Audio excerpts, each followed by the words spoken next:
dari fraksi Partai Gerindra dengan nomor anggota A71. Dapil Sumut 1 meliputi Kota Medan, Kota Tebing Tinggi, Kabupaten Deli Serdang, dan Kabupaten Serdang Bedagai. Terima kasih. Terima kasih Pak Husni. Pak Husni, saya nggak berani komentari ini. Soalnya lebih galak ini Pak Husni. Lanjut, Hajah Wardatul Asriyah.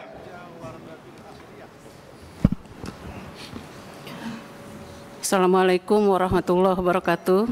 Terima kasih pimpinan. Baik, saya perkenalkan, nama saya Wardatul Asriyah dari fraksi Gerindra, nomor anggota 99, dari Dapil Jabar 7 yang meliputi Kabupaten Bekasi, Kabupaten Karawang, dan Kabupaten Purwakarta. Terima kasih. Ya, makasih. Lanjut, Endro Hermono. Izin ya. Lanjut, Hajah Lalesa Sipaun Nufus. Terima kasih pimpinan. Perkenalkan, nama saya Hajah Lalesa Sipaun Nufus, Dapil NTB 2, meliputi Pulau Lombok. Alasan saya mengambil Komisi 8 itu karena kakek saya mendirikan organisasi Nahdlatul Wathon dengan 1.000 lebih madrasah di Pulau Lombok. Pohon perhatiannya. Terima kasih. Wow. Assalamualaikum warahmatullahi wabarakatuh. Ini baru jelas ini. Belum apa-apa sudah mendahului ini. Wah, top ini. Lanjut, Alimuddin Kolatlena. Terima kasih pimpinan dan rekan-rekan anggota Komisi 8 yang saya hormati, Bapak Ibu mitra Komisi 8 yang saya hormati. Assalamualaikum warahmatullahi wabarakatuh. Perkenalkan, nama saya Alimuddin Kolatlena, nomor anggota A153, Dapil Provinsi Maluku, fraksi Partai Gerindra. Terima kasih pimpinan. Terima kasih. Kita lanjut ke fraksi Partai Nasional Demokrat. Persilakan Bang Wahidin Halim. Assalamualaikum warahmatullahi wabarakatuh. Saya Wahidin Halim, 407.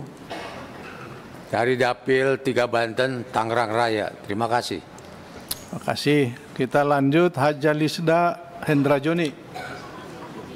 Izin ya. Pak Satori. Bismillah, Assalamualaikum warahmatullahi wabarakatuh. Terima kasih pimpinan komisi dan Bapak Ibu anggota Komisi 8 serta mitra kerja yang hadir pada hari ini. Saya Satori dari Dapil Jawa Barat 8 yang meliputi dapilnya CCI, Cirebon Indramayu. Fraksi Partai Nasdem nomor anggota A386. Terima kasih. Assalamualaikum warahmatullahi wabarakatuh. Waalaikumsalam. Apa tadi CCI? Lanjut, Sri Mun. Terima kasih. Diganti ketua. Perkenalkan. Teleponnya begitu. Perkenalkan, saya Sri Wulan dari fraksi Nasdem, daerah Jateng 3, Pati, Blora, Gerobokan, Rembang. Terima kasih. Terima kasih. Kita lanjut, Ibu Dini Rahmania. Assalamualaikum warahmatullahi wabarakatuh. Mohon izin memperkenalkan diri, nama saya Dini Rahmania dari Dapil Jawa Timur 2, meliputi Kabupaten Kota Pasuruan Probolinggo. Nomor anggota saya 399. Terima kasih pimpinan. Kita bergeser ke fraksi Partai Kebangkitan Bangsa. Persilakan Bu Hajah Mahdalena. Bismillahirrahmanirrahim. Assalamualaikum warahmatullahi wabarakatuh. Perkenalkan, nama saya Hajah Mahdalena, nomor anggota A59, berasal dari Dapil NTB 1, yaitu Pulau Sumbawa yang meliputi Kota Bima, Kabupaten Dompu, Sumbawa, dan KSB. Demikian, terima kasih. Assalamualaikum warahmatullahi wabarakatuh. Waalaikumsalam. Lanjut, Pak Azhari Tambunan. Assalamualaikum warahmatullahi wabarakatuh. Izin memperkenalkan diri, nama saya Ashari Tambunan, nomor anggota A3 dari fraksi Partai Kebangkitan Bangsa, daerah pemilihan Sumut 1, Medan, Tebing Tinggi, Deli Serdang, dan Serdang Bedagai. Ya, terima kasih.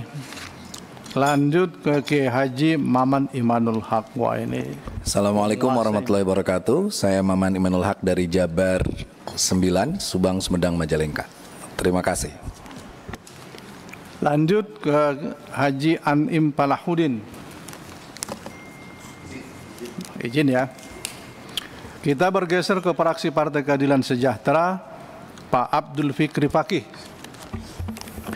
Baik, terima kasih Pak Ketua. Assalamualaikum warahmatullahi wabarakatuh. Nama Abdul Fikri Fakih, fraksi PKS, daerah pemilihan Jawa Tengah 9, Kabupaten Tegal, Kota Tegal, Kabupaten Brebes.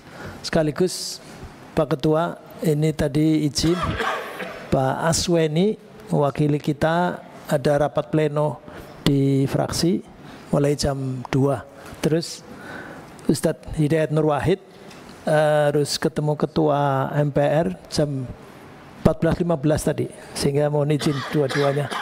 Terima kasih. Assalamualaikum warahmatullahi wabarakatuh. Oke, terima kasih Pak Asweni sama Hidayat Nur Wahid di tugas lain. Terima kasih. Kita bergeser ke fraksi Partai Amanat Nasional. Silakan Pak Sigit Purnomo. Bismillahirrahmanirrahim. Assalamualaikum warahmatullahi wabarakatuh. Pimpinan, terima kasih. Pak Menteri beserta seluruh mitra kerja. Mohon izin, nama saya Sigit Purnomo. Saya ini produk super hybrid, pimpinan. Karena nama saya nama Jawa, Sigit Purnomo. Dipanggilnya AA Pasya. Lahirnya di Donggala, Provinsi Sulawesi Tengah. Dapilnya DKI Jakarta 3, Pak Menteri. Jadi ini sudah campur-campur, Pak. Nama Jawa, panggilannya Sunda, lahir besar di Kota Palu, Sulawesi Tengah. Bapak ibu saya asli Sulawesi Selatan, Bone Sidrap. Dan saya dapil DKI Jakarta 3. Kami dari fraksi Partai Amanat Nasional, nomor anggota A501, Tabe. Terima kasih. Ini luar biasa ini. Indonesia Raya benar ini. Lanjut Saiful Nuri. Bismillahirrahmanirrahim. Izin Ketua. Assalamualaikum warahmatullahi wabarakatuh. Waalaikumsalam. Saya Saiful Nuri, nomor anggota 50515 dari fraksi PAN, Dapil 2, Jawa Timur, Probolinggo, Pasuruan. Terima kasih Bapak Menteri. Assalamualaikum warahmatullahi wabarakatuh. Waalaikumsalam. Lanjut Sudian Nur. Gimana Pak Sigit? Sudian Nur, izin? Izin Ketua. Oke. Terakhir fraksi Partai Demokrat. Silakan Pak Ahmad. Terima kasih Ketua. Bismillahirrahmanirrahim. Assalamualaikum warahmatullahi wabarakatuh. Pimpinan anggota yang saya hormati, nama Ahmad, nomor anggota A51 dari fraksi Partai Demokrat. Dapil Riau 1. Terima kasih. Assalamualaikum warahmatullahi wabarakatuh. Kemudian izin Ketua, Hasani izin. Hasani izin Hasani, ya. Oke, masih. Lanjut persilakan Pak Nanang Samudra. Bismillahirrahmanirrahim. Assalamualaikum warahmatullahi wabarakatuh. Nama saya Nanang Samudra, anggota nomor A568 dari daerah pemilihan Pulau Lombok, Nusa Tenggara Barat 2, yang sudah kesekian kalinya di Komisi 8. Mitranya berganti-ganti, tapi kami tetap saja di sini.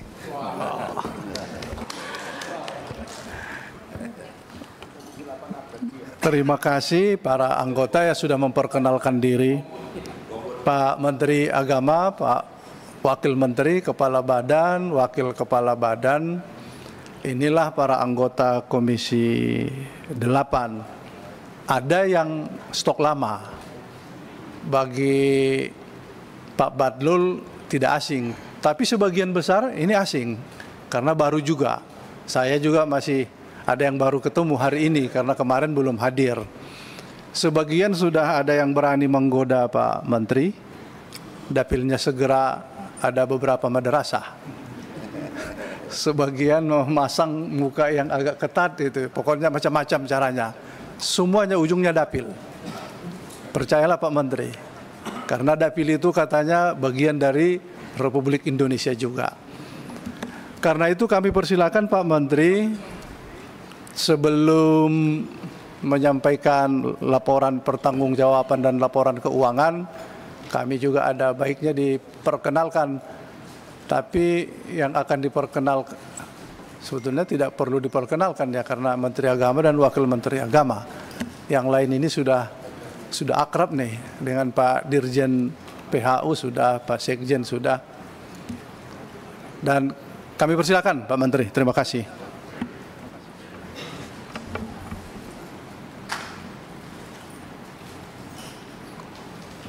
Bismillahirrahmanirrahim. Assalamualaikum warahmatullahi wabarakatuh. Alhamdulillah wa syukurillah wa salatu wassalamu ala Sayyidina wa Habibina wa Syafi'ina Maulana Muhammadin sallallahu alaihi wasallam. Amma ba'd. Yang kami hormati Ketua, Wakil Ketua dan segenap anggota Komisi 8 Dewan Perwakilan Rakyat Republik Indonesia yang kami sudah catat semuanya tadi Pak, insya Allah kami akan tambah akrab nanti ke depan. Yang kami hormati Menteri Kesehatan Republik Indonesia atau yang mewakili. Yang kami hormati Menteri Perhubungan Republik Indonesia atau yang mewakili. Yang kami hormati Wakil Menteri Agama Republik Indonesia. Saya kira ini sudah tidak asing lagi di Komisi 8 ya.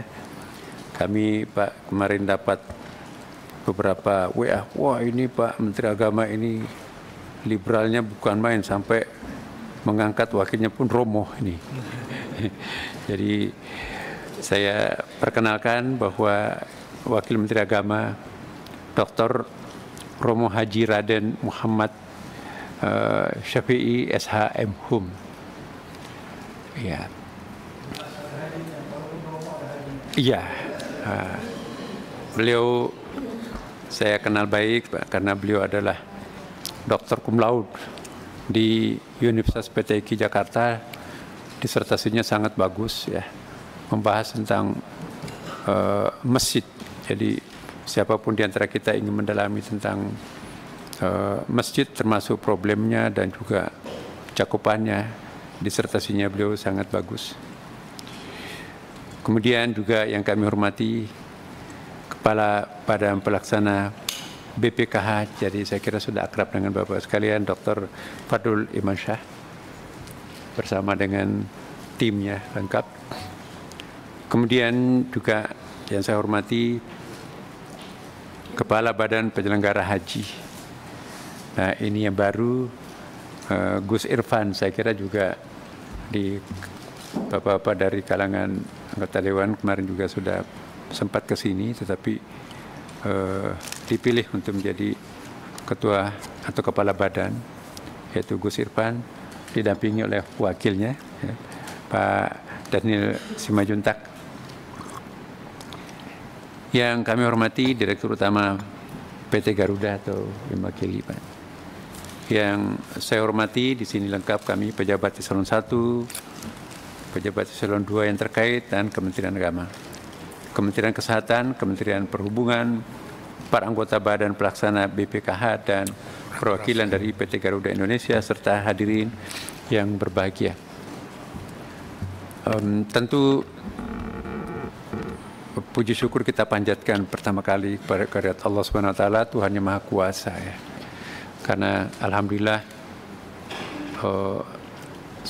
bagi saya pribadi ini sebuah sejarah berhadapan langsung dengan... Izin Ketua, boleh Pak Menteri agak lebih lebih volumenya lebih dikencangkan atau mic-nya didekatkan gitu, karena ini rawan-rawan ngantuk nih Pak. Gitu. Terima kasih. Iya. Kursinya harus geser nih.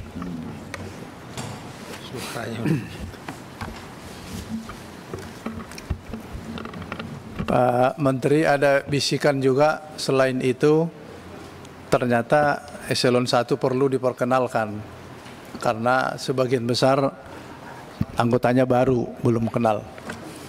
Oh iya. Ya. Pak, nanti eselon 1 kami nanti juga akan lebih banyak berbicara, sekaligus saya mohon kepada teman-teman nanti untuk lebih memperkenalkan diri, terutama kepada para anggota baru. Bapak-bapak sekalian. Jadi alhamdulillah pada hari ini kesempatan yang sangat bagus untuk memperkenalkan diri, juga sekaligus memperkenalkan dan sekaligus mempertanggungjawabkan apa yang tadi disampaikan oleh Pak Ketua. Walaupun kami baru, tetapi kami harus bertanggung jawab karena ini adalah amanah. Ya, jadi pada hari ini ya kita semua dapat berkumpul di tempat yang sangat mulia ini untuk melaksanakan rapat kerja pada hari ini dengan agenda evaluasi penyelenggaraan ibadah haji tahun 2024 Masehi, laporan pertanggungjawaban keuangan operasional penyelenggaraan ibadah haji tahun 2024 Masehi, dan isu-isu aktual. Sebetulnya kami sudah sampaikan, tapi mungkin nanti tidak saya baca semua, yang lainnya bisa kita lihat bersama di dalam tabel.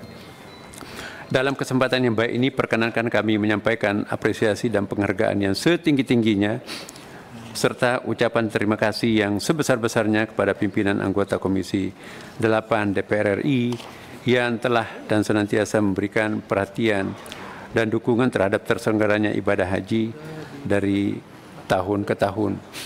Walaupun kami baru di sini Pak sebagai Menteri, tapi dulu pernah kami juga sebagai Wakil Menteri Agama dan sangat aktif mengikuti rapat demi rapat di Komisi 8 ini.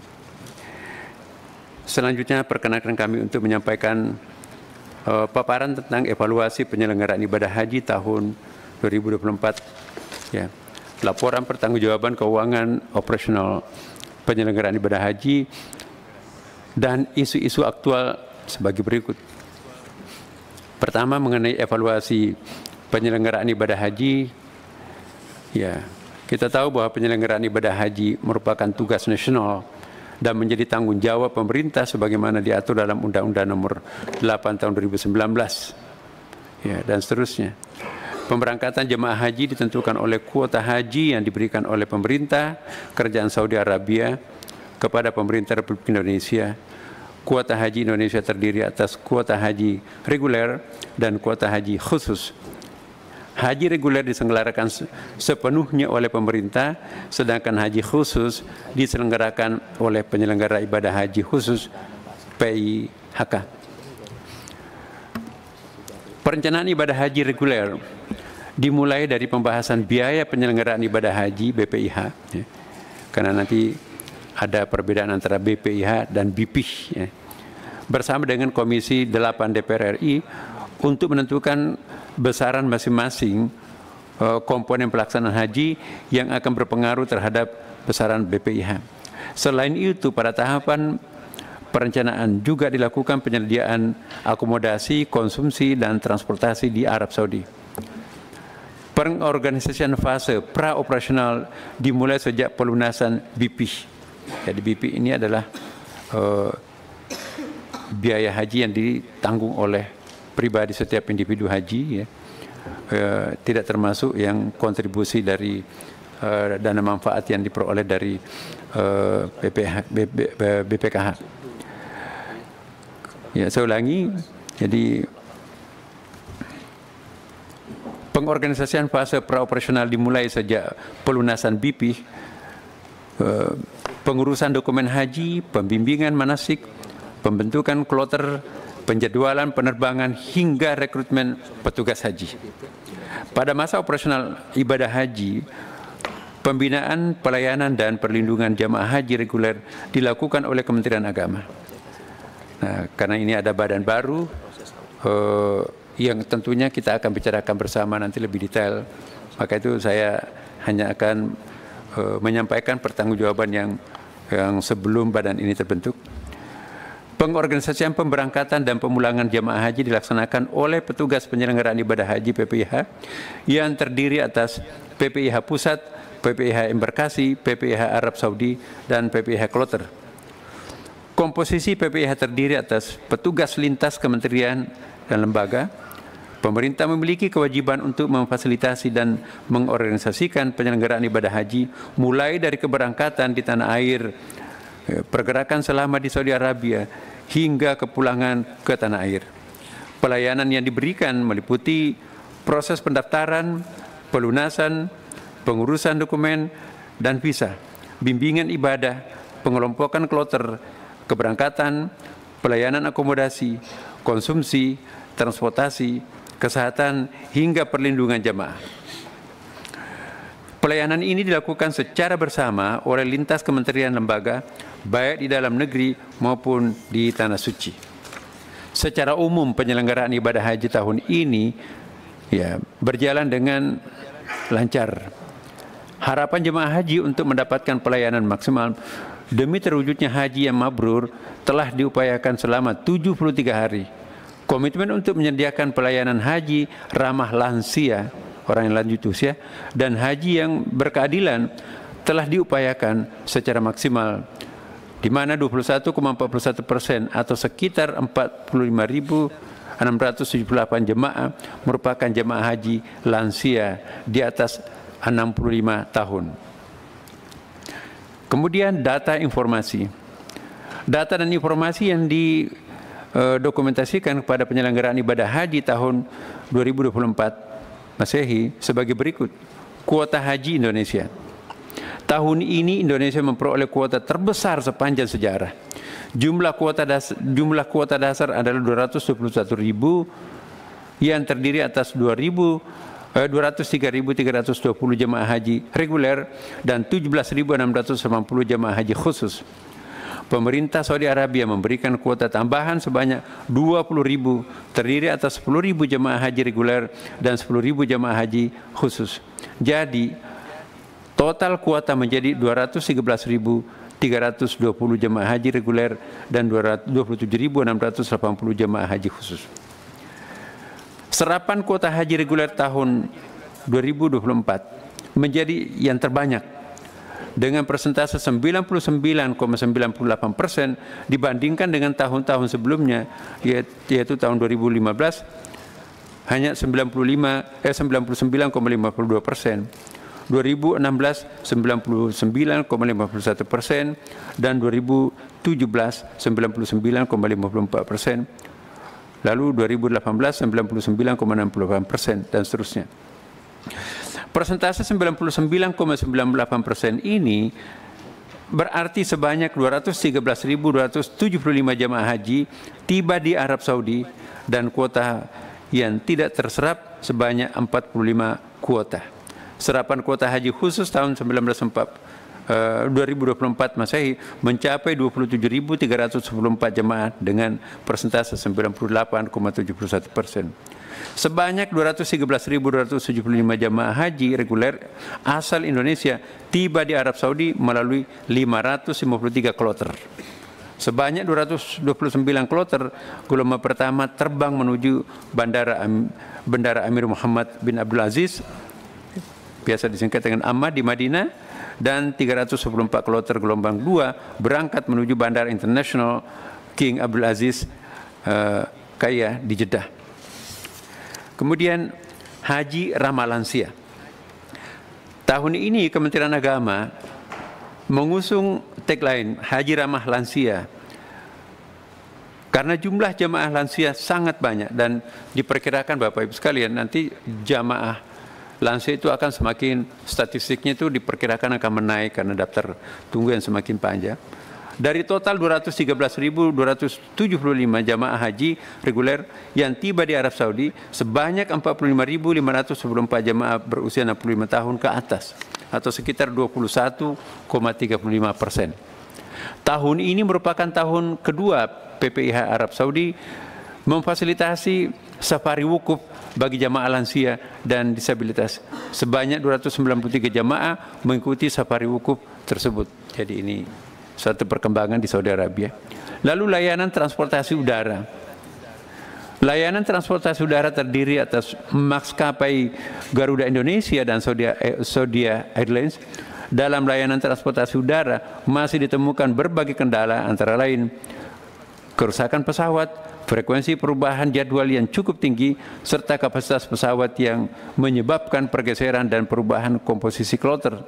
Pada tahun ini terdapat 2 bandara tambahan untuk keberangkatan jemaah haji yang memiliki fasilitas fast track. Jadi fast track itu artinya penelitian tentang visanya segala macamnya itu dilakukan di bandara itu. Nah, kita bermohon nanti mudah-mudahan ke depan fasilitas fast track ini bisa ditambah, yaitu Bandara Internasional Juanda Surabaya dan Bandara Adi Sumarmo Solo. Dengan demikian total terdapat 3 bandara dengan fasilitas fast track ini yang melayani sebanyak 127.073 jamaah haji reguler atau sekitar 59,6%. Layanan transportasi darat, layanan transportasi sholawat, yakni transportasi atau shuttle bus yang mengantar jamaah dari hotel ke Masjid Haram, PP, yang beroperasi 24 jam yang terbagi 22 rute dan 76 halte yang melewati 2 terminal yaitu Ship Amir dan Ajiat dengan jumlah bus yang dioperasikan pada saat masa puncak jamaah berada di Mekah sebanyak 425 bus.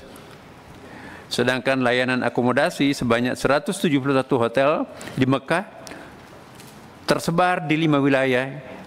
Ya. Hotel di Madinah sebanyak 84 hotel dan 98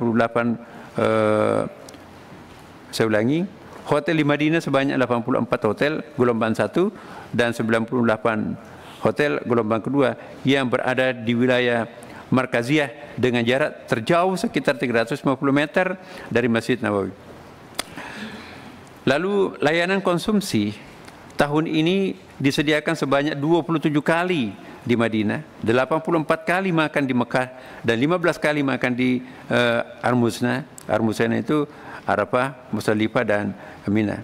Serta 1 kali snack berat saat di Musdalifah. Jika dibandingkan dengan tahun-tahun sebelumnya, layanan konsumsi tahun ini mengalami peningkatan sebanyak 12 kali. Layanan di Armuzna dalam rangka memitigasi kepadatan dan keterlambatan angkutan di Musdalifah, pemerintah menerapkan skema murur. Apa itu yang dimaksud murur? Artinya tetap jamaah itu di atas bus, hanya melewati, tidak turun dari bus. Di mana mabit di Musdalifah itu dilakukan dengan melintas di atas kendaraan tanpa turun dan langsung menuju Mina. Jamaah haji yang mengikuti skema murur sebanyak 51.899 jamaah atau sekitar 24,3%. Ini tidak perlu kita persoalkan karena jauh sudah ada fatwa Majelis Ulama juga, dan juga di beberapa negara lain juga melakukan hal yang sama sudah jauh sebelumnya. Pelaksanaan murur terbukti cukup efektif menanggulangi permasalahan tersebut sehingga pada pukul 7.15 waktu Indonesia Saudi, wilayah Musdalifah sudah steril dari jemaah, dan skema murur juga mengurangi tingkat kelelahan khususnya jemaah lansia, risti, dan disabilitas.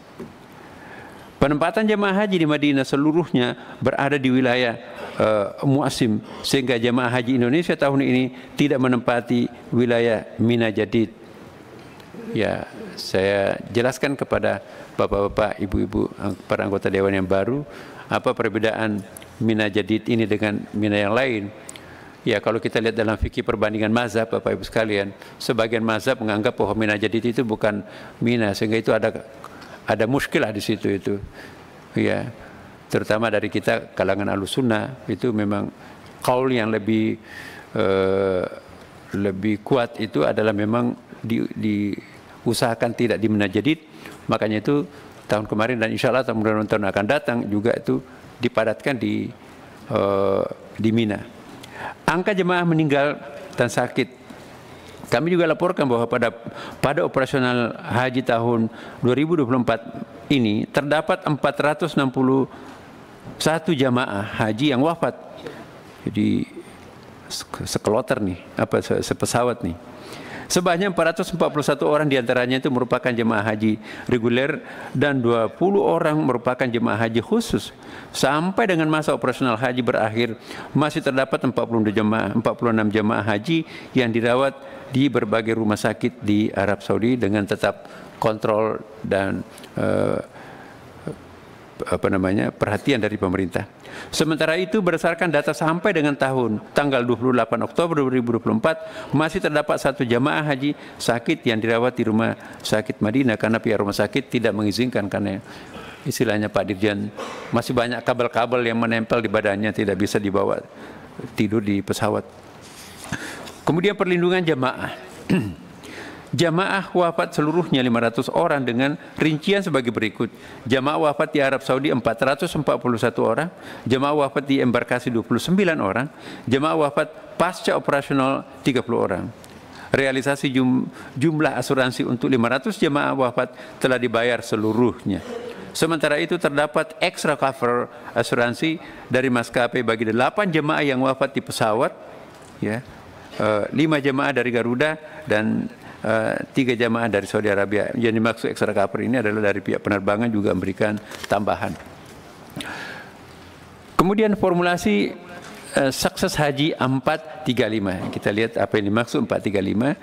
4 perdana haji 2024. Jadi tahun ini terdapat 3 bandara dengan fasilitas fast track yang melayani sebanyak 127.073 jamaah haji reguler atau sekitar 59,35%.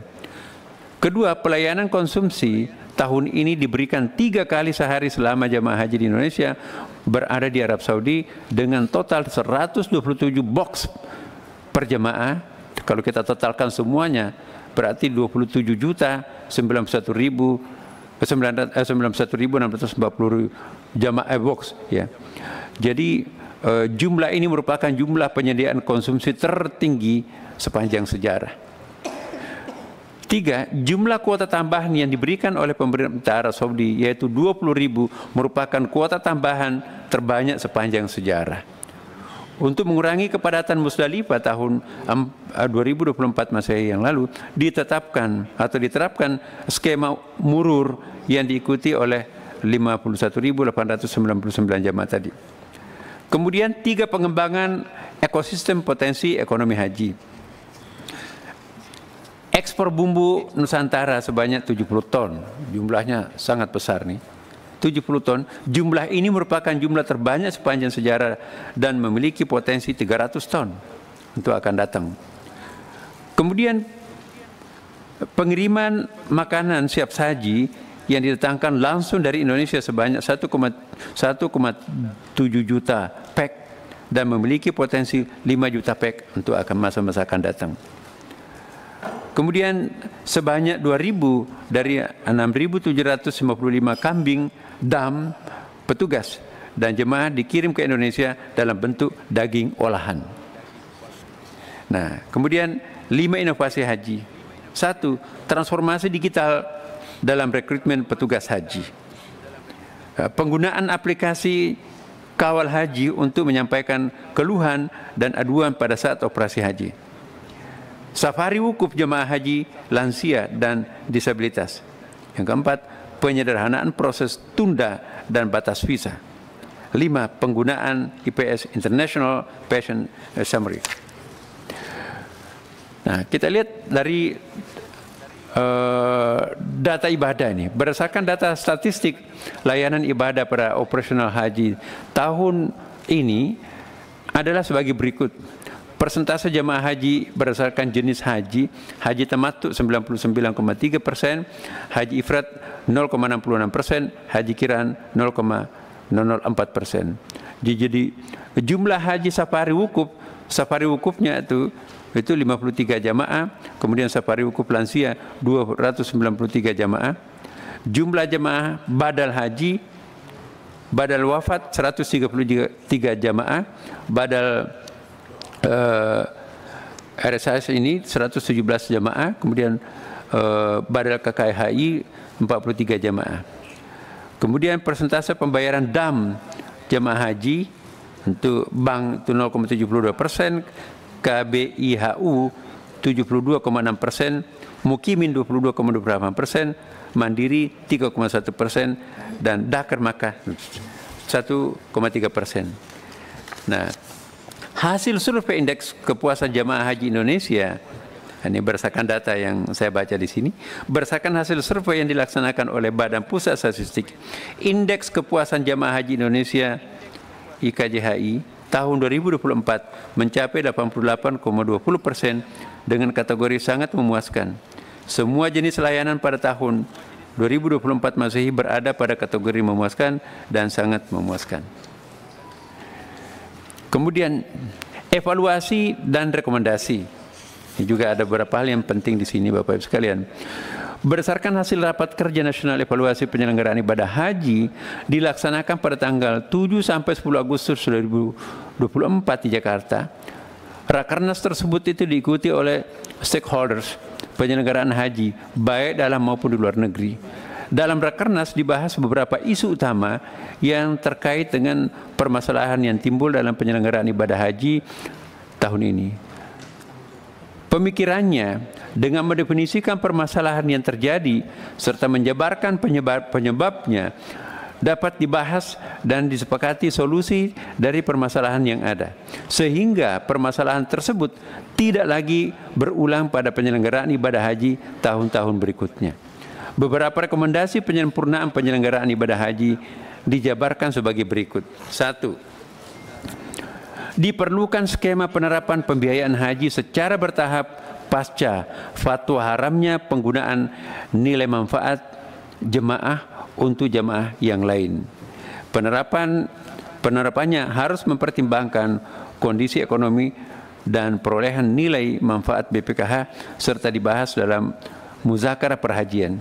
Selain itu, Kemenak juga harus membuat kajian skema rasionalisasi setoran awal dan tabungan cicilan luas bagi jemaah haji dalam daftar tunggu. Kalau boleh saya sedikit menjelaskannya. Apa yang dimaksud poin ini terutama para Bapak Ibu anggota Dewan yang baru ya, bahwa ada fatwa Majelis Ulama bahwa pemanfaatan nilai manfaat uang jemaah haji yang disimpan di BPKH itu adalah tidak dibolehkan dengan sejumlah alasannya. Nah, kalau ini nanti kita konsisten menjalankan fatwa ini, itu akan terjadi semacam perubahan yang sangat radikal.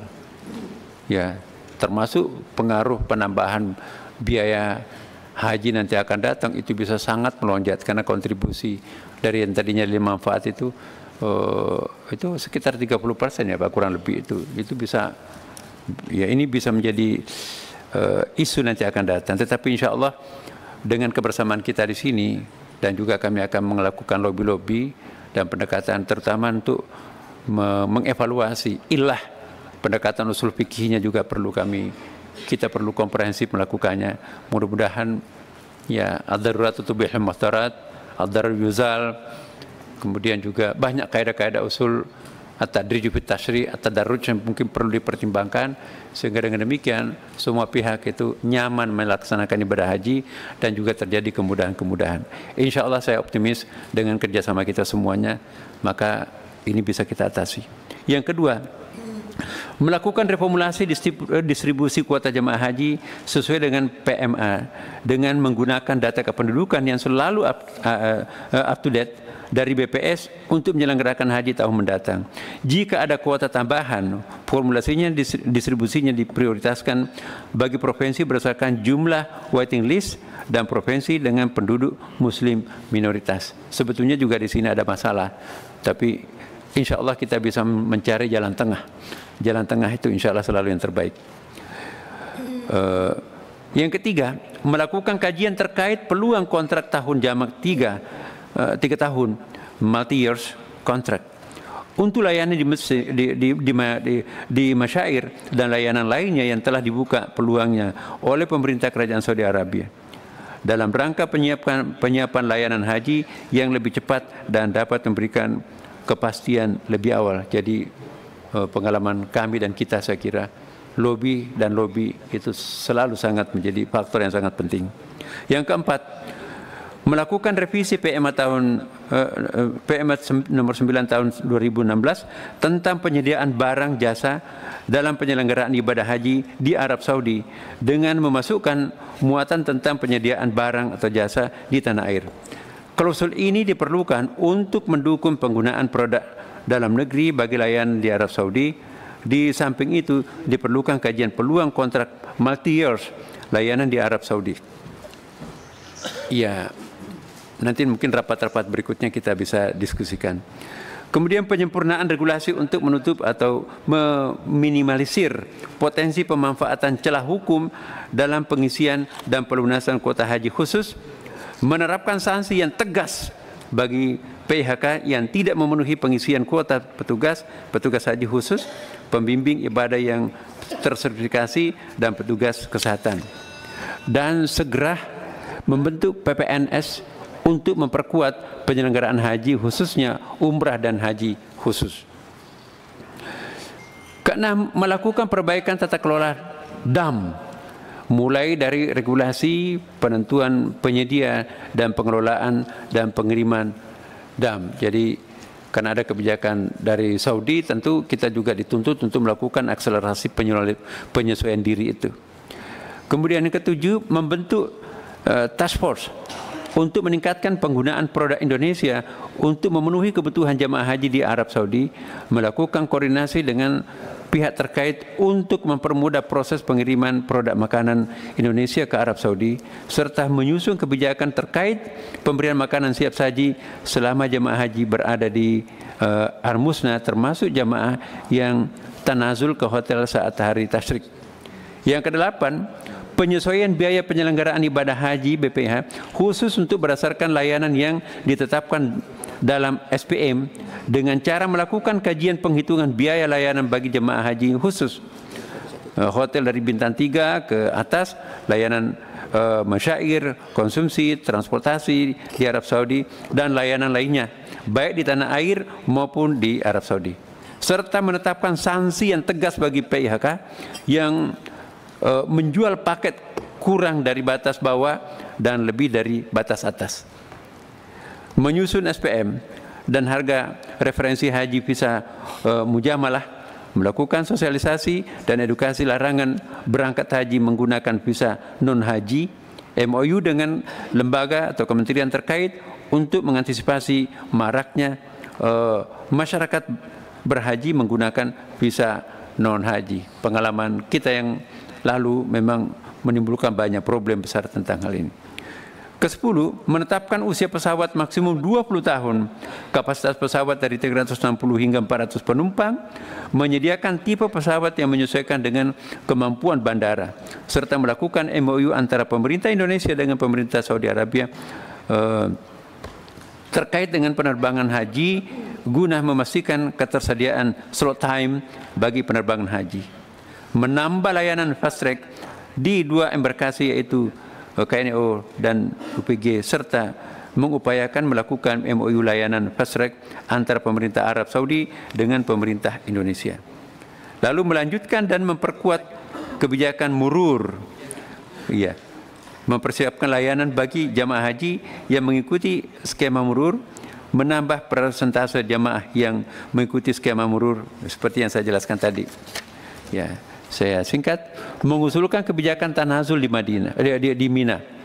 Jadi tanazul itu apa ya penjelasannya? Jadi gini, saya bacakan dulu. Mengusulkan kebijakan tanazul di Madinah, mengkoordinasikan rencana kebijakan tanazul kepada para pihak terkait dengan di Saudi Arabia, mengkonsultasikan fatwa tentang kebijakan tanazul di Mina kepada para ulama atau ormas Islam. Saya jelaskan sedikit Pak, mohon dibenarkan kalau saya keliru menjelaskannya.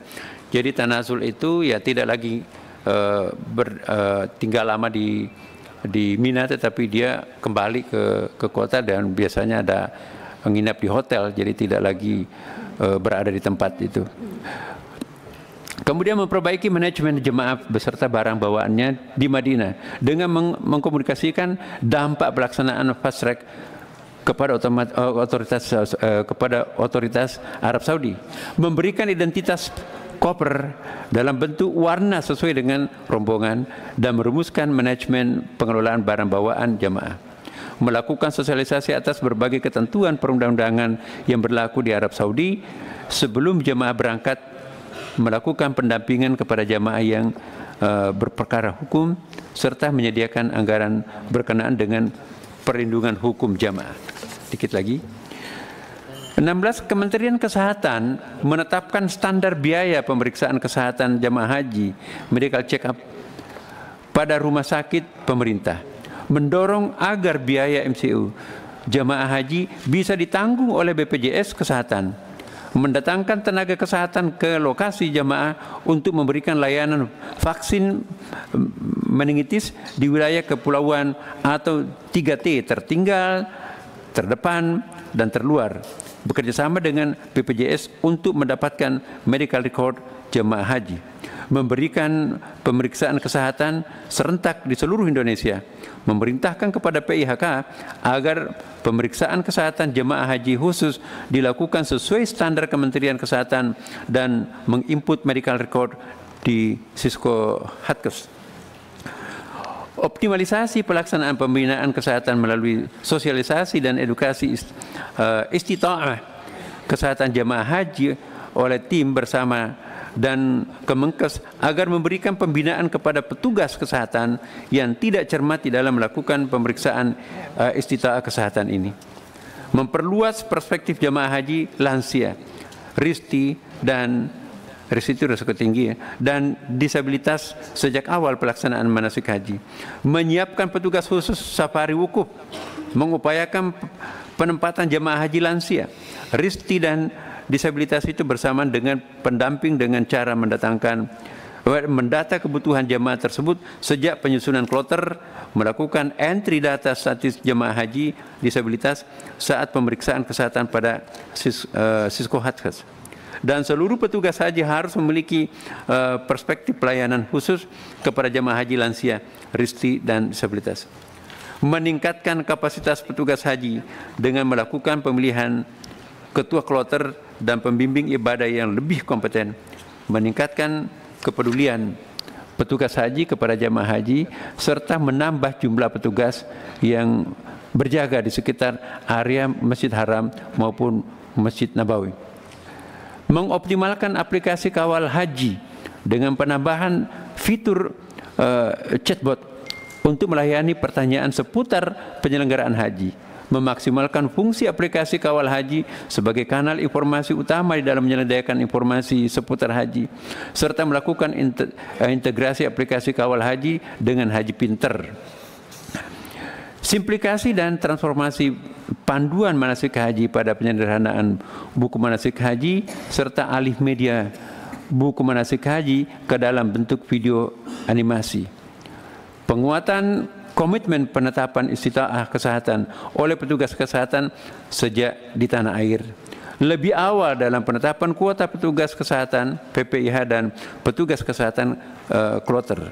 Kemudian penambahan unit ambulans untuk mendukung layanan rujukan jemaah sakit, orang sakit, kemudian membangun jejaring dan kesepakatan layanan rujukan spesifik dengan Rumah Sakit Arab Saudi, dan kemudian terakhir meningkatkan koordinasi sistem rujukan pasien selama di Armusna dengan Masyarik dan Rumah Sakit Arab Saudi.